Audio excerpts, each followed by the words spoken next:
Assalamualaikum warahmatullahi wabarakatuh. Perkenalkan, nama saya Rosinul Basit dari kelas 11 IPS 1. Di sini saya akan menjelaskan tentang munculnya aliran kalam dalam peristiwa tahkim. Sejarah ilmu kalam dibagi menjadi 5 masa, yaitu diantaranya: 1. Masa Nabi Muhammad, 2. Masa Khulafaur Rasyidin, 3. Masa Bani Umayyah, 4. Masa Bani Abbasiyah, dan yang kelima masa setelah Bani Abbasiyah. Akidah Islam pada masa Nabi Muhammad. Ketika Nabi Muhammad masih hidup, Islam masih bersatu padu, belum ada aliran-aliran atau firqah. Apabila terjadi perbedaan pemahaman tentang suatu persoalan, maka para sahabat langsung berkonsultasi dengan Nabi. Dengan petunjuk Nabi, maka segala persoalan dapat diselesaikan. Para sahabat dilarang memperlibatkan sesuatu, misalnya tentang qadar, sehingga pada masa ini corak akidah bersifat monopolitik, yaitu hanya ada satu bentuk pemahaman. Akidah Islam pada masa Khulafaur Rasyidin. Pada masa pemerintahan Abu Bakar dan Umar bin Khattab, persatuan umat Islam masih bisa dipertahankan.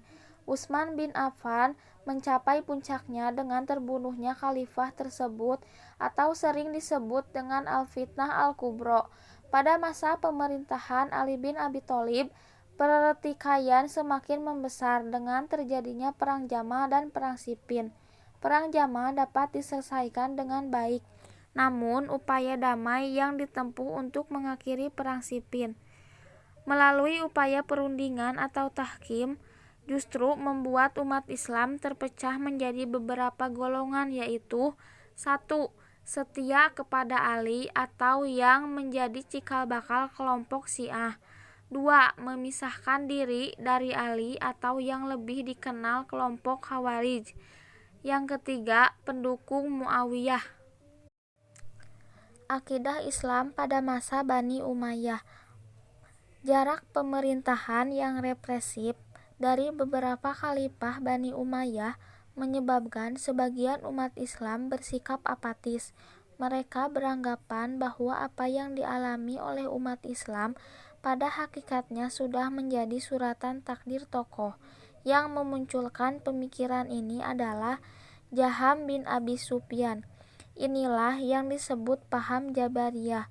Pada akhirnya, ada reaksi pada sebagian umat Islam yang menginginkan adanya perubahan. Mereka menandingi paham Jabariyah dengan memunculkan konsep geologi baru. Motor penggerak paham ini misalnya Ma'bad al-Jaham, Gailan al-Dimashqi, dan Ja'ad bin Dirham.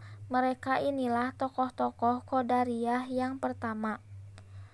Pada masa Daulah Umayyah ini juga muncul pemikir yang cerdas, yaitu Hasan al-Basri, yang kemudian dijadikan rujukan oleh mayoritas umat Islam dengan pendapatnya bahwa orang mukmin yang melakukan dosa besar disebut orang fisik, tidak keluar dari golongan orang mukmin.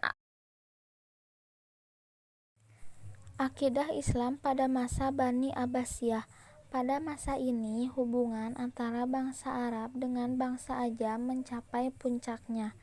Gerakan penerjemahan filsafat Yunani dan Persia gencar dilakukan sehingga terjadi transfer ilmu pengetahuan yang berasal dari luar Islam.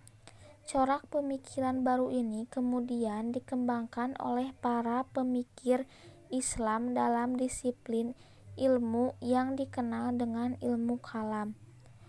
Para mutakalimin mulai menulis karya pemikiran mereka dalam bentuk kitab-kitab yang sistematis.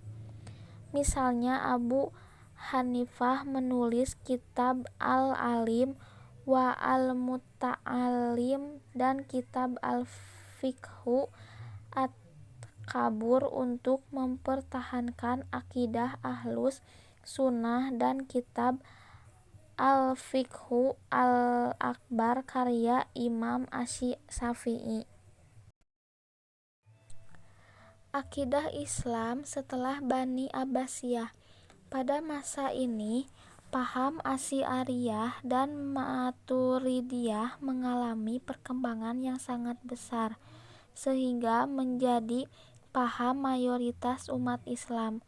Pada abad ke-8 Hijriah, muncullah Syekhul Islam Ibnu Taimiyah. Syekhul Islam Ibnu Taimiyah adalah seorang ulama yang menemukan kesesatan Asy'ariyah dan Maturidiyah. Ini dikenal dengan dakwah salafiyah, dakwah yang mengajak kepada tauhid dan sunnah. Selain Syekhul Islam Ibnu Taimiyah, ada juga ulama yang lain yaitu Ibnu Qayyim al-Jauziyah dan Syekh Muhammad bin Abdul Wahhab. Peristiwa Tahkim. Dampak dari peristiwa Tahkim tersebut, maka umat Islam terpecah menjadi 3 faksi, yaitu 1. Kelompok yang tetap setia kepada Ali yang kemudian menjadi embiro kelompok Syiah. 2. Pecahan kelompok Ali yang kemudian dikenal dengan sebutan Khawarij. Yang ketiga, kelompok yang mendukung Muawiyah. Sekian dan terima kasih. Wassalamualaikum warahmatullahi wabarakatuh.